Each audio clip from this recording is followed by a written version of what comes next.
Alright folks, this is Harris Sultan, and almost every leftist in the UK and around the world is accusing Tommy Robinson of being a far-right thug. Recently, he conducted a rally in which, according to some estimates, over 100,000 regular British people participated, and not a single noteworthy negative incident occurred. I attended that rally and was greeted by many people with handshakes, photographs, and messages of love and support. Doesn't sound very far-righty to me. I also saw many people of colour there who were embraced by others because they could see that we share common values of liberalism, secularism, tolerance, controlled immigration, and above all, respect for the British flag. There are legitimate concerns among the British public regarding migration numbers and the Islamization of Britain, but whenever these concerns are voiced, we only hear shrieks from the radical left. They are far-right thugs! The left claims that the fears of the growing British populace are not rooted in reality. Be that as it may, it is a government's responsibility to show us data proving that migrants are not overly represented in criminal activities. Yet, for some reason, the government is still not recording criminals' immigration status. Why not? If you have nothing to hide. That's what they say to us, don't they, whenever they try to invade our privacy. They say, what do you got to fear if you got nothing to hide? However, check out this recent YouGov poll where 56% of the British public thinks that increased migration leads to higher crime rates. My question is, does that mean 56% of the British public is far right? If a mindless leftist thinks so, then who led them there? Earlier this year, the German government did release some statistics regarding migration status and violence. Check this out. Foreigners make up 12% of Germany's population but account for 67% of gang accusations. Moreover, Afghans and Africans constitute less than 2% of the population, yet they are implicated in 34% of gang. Thanks to social media, the public is no longer ignorant. When they see continuous terrorist activities by certain groups and the emergence of no-go zones, they demand answers. But instead, they're met with insults and smears like far-right thugs. The radical left uses the term right-wing and far-right interchangeably, depending on how it serves their agenda. This is why I think we should also start using terms like far-left, radical left, and far-left thugs. So is Tommy Robinson really a far-right thug? Let's examine the definition of far-right. The far-right is typically defined as someone who believes in racial superiority, xenophobia, anti-immigration, and pro-authoritarianism. On the other hand, a normal right-wing conservative is someone who is against mass migration, supports free markets, lower taxes, reduced government spending, preservation of cultural norms, skepticism of rapid change, national pride, etc. I agree with some points on this, and on some issues I'm on the left. The left wants us to be ashamed of our national identity. So which one is Tommy Robinson? Well, I think it's pretty clear that he's a conservative man who is against mass migration, doesn't believe in racial superiority, and isn't even against immigration. In fact, this is why the real far-right actually hates him.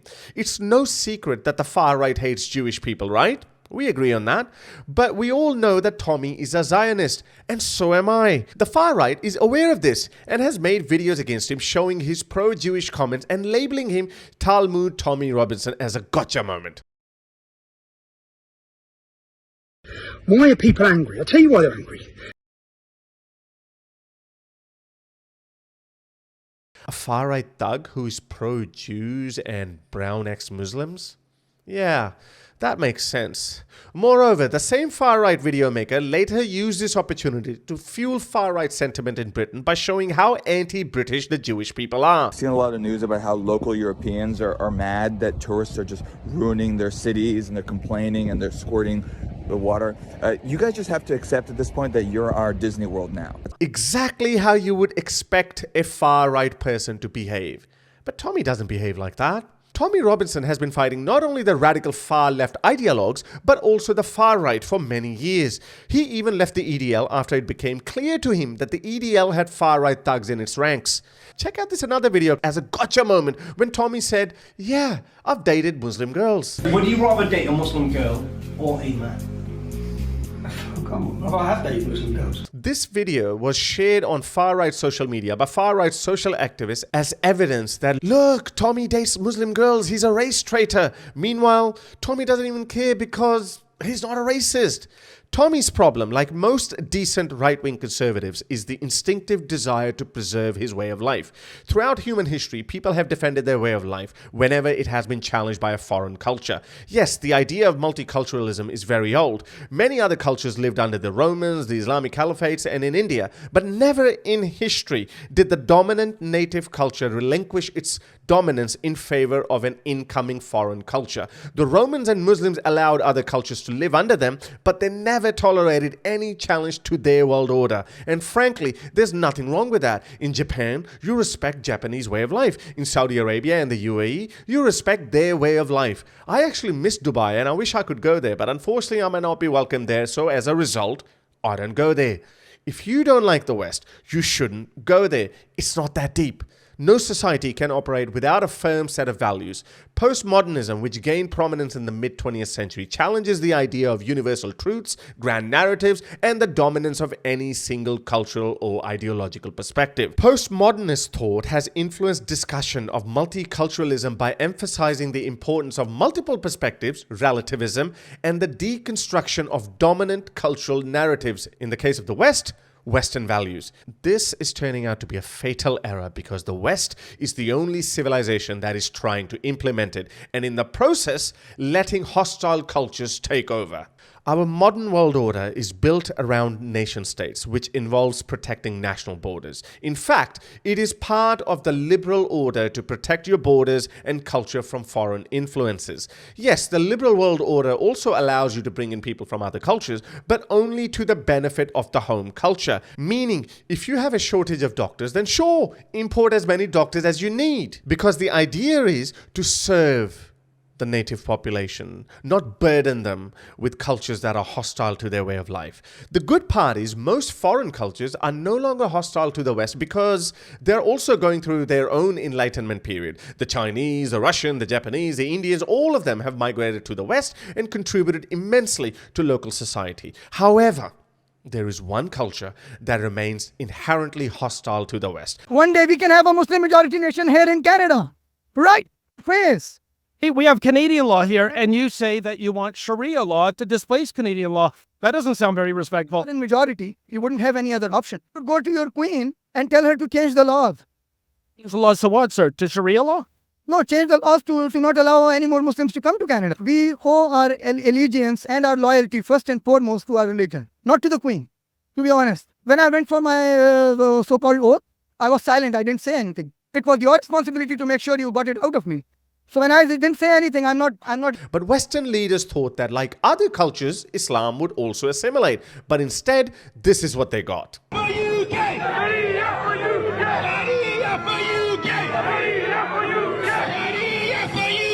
The UK is at the forefront of sectarian conflict in the Western world, and politicians are still not willing to publicly acknowledge that they messed up. A leftist Swedish PM, in the wake of a series of Muslim riots and rising crime, eventually admitted by saying integration of immigrants has failed. This is actually an unfair statement because immigrants from most other cultures have no problem with integration. It's only members of one culture that have a problem with it. The radical left is so hypocritical that it advocates for the preservation of every culture on earth, from an Amazonian way of life to an Islamist way of life, with one exception: Western culture itself. Every culture must be preserved, but Western culture must be destroyed. This is why we are seeing Western values of secularism, tolerance, freedom of religion, freedom from religion, liberalism, etc. eroding by the day. You can see British police running away whenever they are attacked by members of a specific community because they're scared of them. Tommy recognizes this. Check out his recent interview where he is always welcoming migrants from all cultures except one, and I don't blame him. Not because of their skin color, but because of their hostility towards the West and their lack of desire to integrate. Half the people not talking were non-white. We embraced migrants that come to this country and love it. The problem is Islamic migrants come to this country and declare war on it. They wish to subjugate us. They're not here to integrate or assimilate. They're here to dominate. This is why he has no problems with ex-Muslims, because it's not about how we look, but about what values we follow. He recognizes that decent ex-Muslims like myself and many others have acknowledged that Islamist values have no place in the West. If he were a white supremacist like some far-right activists, he would hate me and even brown Hindus, but he doesn't. In the end, check out another gotcha video by a far-right activist giving evidence to his far-right community to prove that Tommy is not a white supremacist because he wants to bring all the Saudi women to the UK. People say, even about immigration, people think I'm against immigration. I'd open the British Embassy tomorrow in Saudi Arabia and I'd let every woman leave.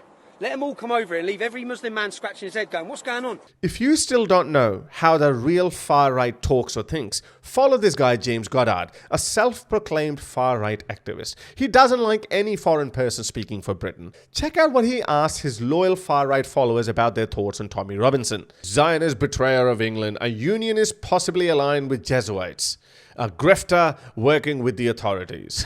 I mean, they think that he's working with the authorities. Another person said, in bed with Israel, agent provocateur. You can find many such activists who claim to be far right and hate Tommy Robinson. Unless you are radical far left loony, if you thought Tommy was a far right thug, after this video you should seriously reconsider. The real far right hates Tommy Robinson because he's not a race loyalist. Check out this another tweet by another far right activist.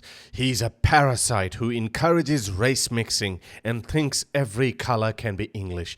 He's a danger to white people's existence and should be on treason charges. He's not for a white Britain. He has consistently spoken in favor of controlled, skilled migration and against mass migration, which actually is a liberal value. Protecting your nation state's borders is a liberal value. However, silencing him will create more resentment among the ordinary British public who will be pushed towards the far right, as we have been sounding the alarm for well over a decade. If you want more evidence of the real far right attacking Tommy, check out this video from Atheist Republic's Armin Navabi. The link is in the description of this video. So if you want to stop the real far right, then support Tommy Robinson. My videos get demonetized more often than not, so I need your support. You can support me by becoming a patron at patreon.com/Harris Sultan or buymeacoffee.com/Harris Sultan. Until next time, ta-da. If you'd like to support my work, you can become my patron by going to patreon.com/Harris Sultan, or you can simply buy me a coffee.